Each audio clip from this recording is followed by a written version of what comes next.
Si intentas abrir Marvel Rivals y el juego se cierra, no se abre, no inicia o aparecen errores. Esto puede suceder porque tus controladores no están actualizados o los archivos de Marvel Rivals están dañados o corruptos. Así que en este tutorial te enseñaremos diferentes soluciones para reparar Marvel Rivals.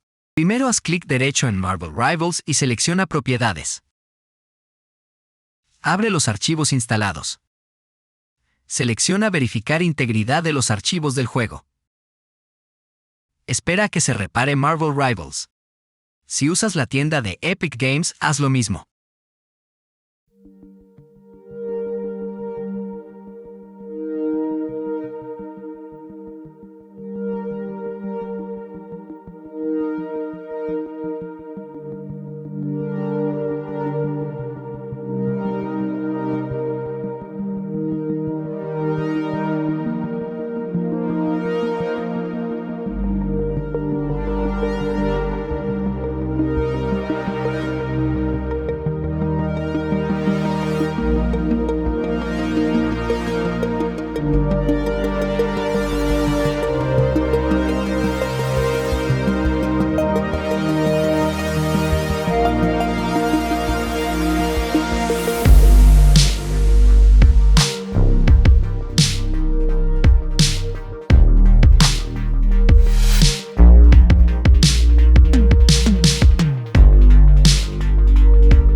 Abre tu navegador y busca la descarga de la aplicación NVIDIA. Haz clic en el sitio oficial de NVIDIA en los resultados de la búsqueda. Una vez en el sitio web, haz clic en Descargar para obtener el instalador. Cuando se complete la descarga, abre el archivo y sigue las instrucciones para instalarlo. Acepta los términos y condiciones, y la aplicación se instalará automáticamente en tu computadora. Cuando se te solicite, elige entre Game Ready Driver o Studio Driver, según tus necesidades, y haz clic en Siguiente. Finalmente, haz clic en Listo. Y eso es todo.